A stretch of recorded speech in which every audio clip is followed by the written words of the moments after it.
Hello po mga kapatid, ngayon ay tuturo ko po sa inyo kung paano tayo gumagawa ng Spanish bread at pwede nating pang negosyo at pagkakitaan. So makikita natin dito yung ating mga ingredients, 2 itlog, 1/2 cup na white sugar,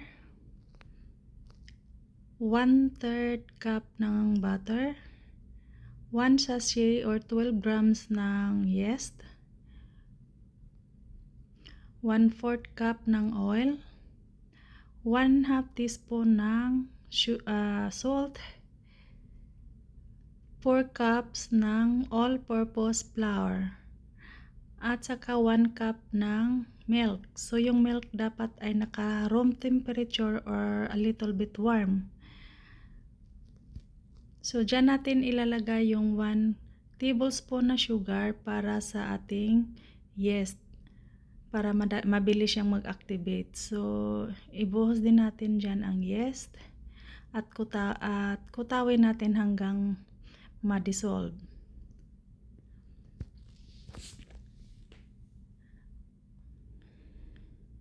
So haluin lang natin ng maayos para po ma-dissolve siya lahat. At iiwan natin siya ng mga 10 minutes para mag-activate at maging bubbly siya.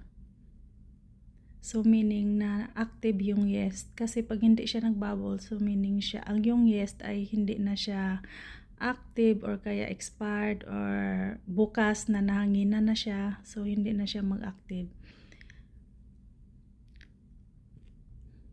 So pag nag-bubbles na siya, ilagay na natin yung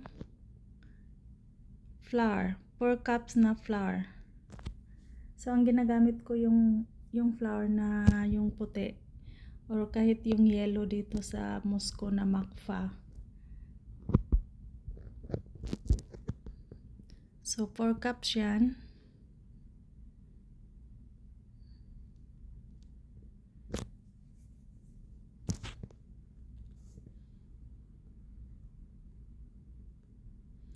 At i-add natin ang 1/2 teaspoon na asin. So hindi natin i-direct yung asin doon sa yeast mixture kasi mamatay siya. So hindi mag-activate yung yeast pag i-direct mo doon yung asin. So ilagay na natin yung 1/2 na sugar, 1/2 cup na sugar, 2 itlog,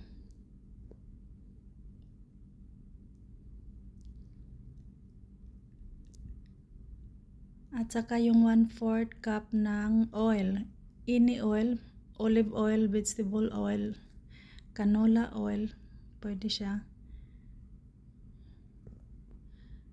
So haluin lang natin mabuti.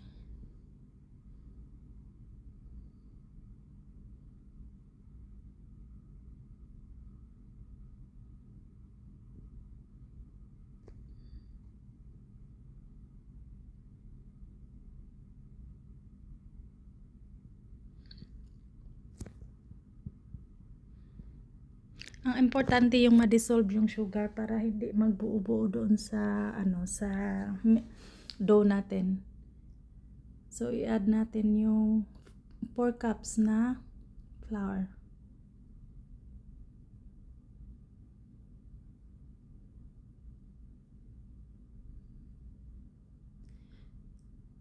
So ang ihalo ko muna siya dyan sa mixer bago ko siya ilagay doon sa machine, kasi pag hindi pa siya halo, ilagay ko sa machine, nagsiliparan yung powder na flour. So ihalo ko muna siya until ma-well combine. Pagkatapos ilagay ko doon sa mixer. Kasi pag hindi pa siya nahalo, ang powder naglilipad.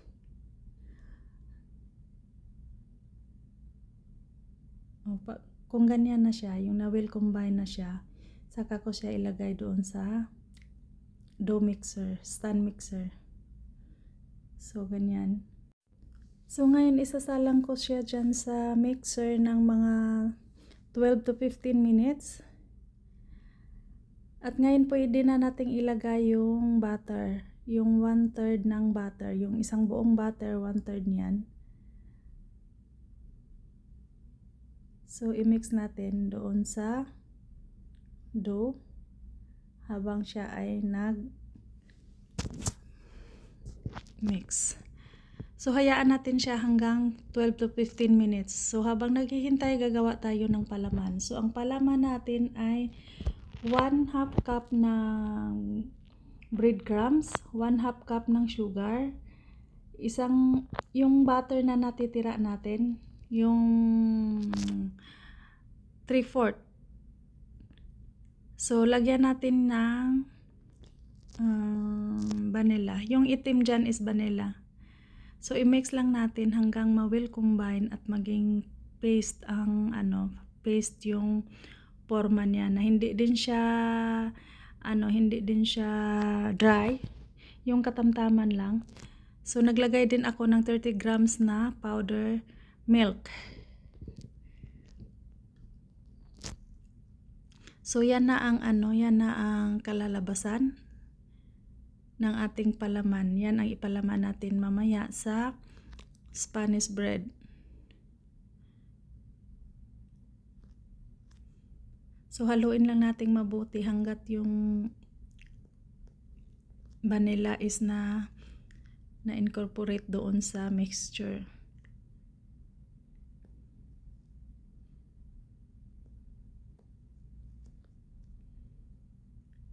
Kung medyo kung medyo dry siya, pwede natin dagdagan ng butter. Or minsan ang idagdag ko is condensed milk.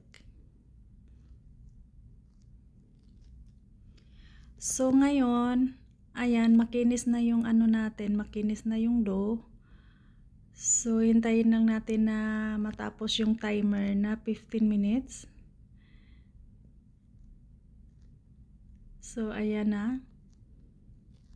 Tanggalin na natin at kailangan nating ng 1.5 hour. I-rest muna natin ng 1.5 hour. Pero bago dyan, lagyan muna natin ng oil or i-coat natin ng oil para yung dough hindi siya mag-dry, hindi siya flaky. Takpan natin ng cloth or cling wrap. Tapos ilagay natin siya kung gusto madalian, mga 1 oras lang, ilagay natin siya sa warm na lugar.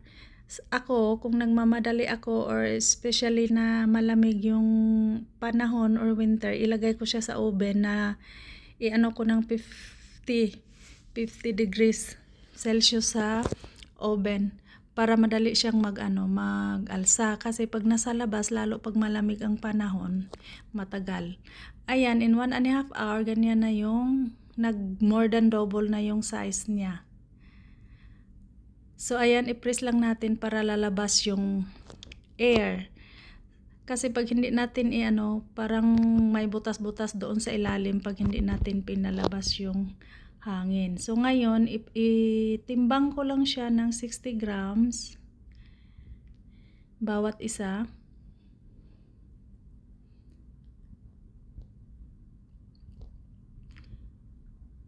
$60 to $61, $62, okay na siya. Kahit 63, basta ganun ang estimate na size niya. So, makagawa tayo ng mga 18 pieces, 18 to 21 pieces.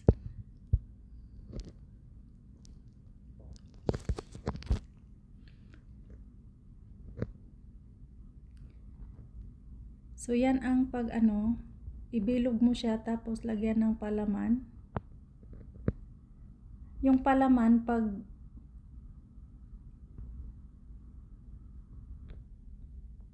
ganyan, i-roll lang siya. Tapos i-close nyo yung dulo kasi pag hindi i-close ay bubukad siya. At saka yung end niya dapat nailagay sa ilalim kasi pag sa ibabaw siya, bumuka siya pag pag nagtubo, pag nag-alsa.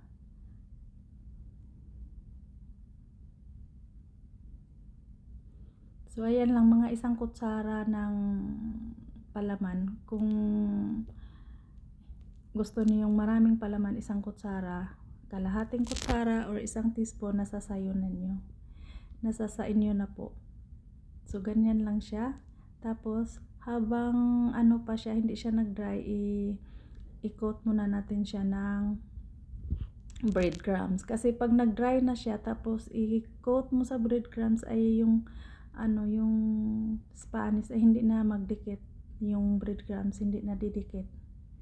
So habang kakaano mo lang, i-coat ko na siya para magdikit yung breadcrumbs. So ganun lang siya ka dali. So kailangan i-lock ninyo ang end.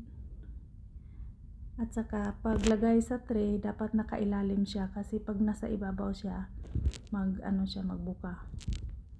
So ganyan lang. Ilagay sa ilalim yung end, yung ganyan. So ayan na lahat.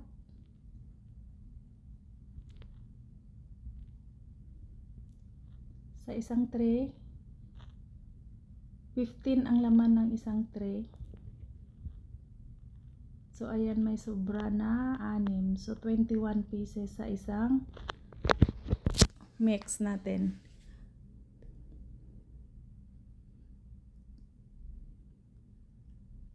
So paalsahin muna natin siya ng mga 1 oras. Tapos isa lang natin sa 180 degrees and 12 to 15 minutes. So ayan na siya, after mga 15 minutes.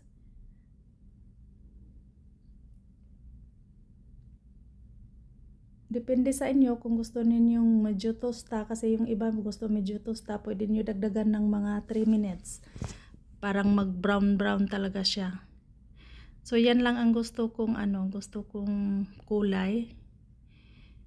So ayan na yung 3, yung 6 pala yung natira. So sinalang ko na rin. So 21 pieces po siya ang isang timpla. So sa 21 pieces ay tayo ng 3 box at kalahati. So yung 3 box, kung ibenta natin ng 350, nasa 1,050 plus yung kalahati. So ito na yung 3 box at kalahati sa isang timpla natin. So lahat mga kapatid, yung puhunan natin ay umaabot tayo ng 400. Kasama na yung box, mga ingredients, kininta ko na rin doon yung mga kuryente natin, ilaw. So hindi kasama ang labor. So yung 3 at kalahating box natin, kikita tayo ng 1,225. So ibawas natin yung puhunan na 400, so may kita tayo na 825.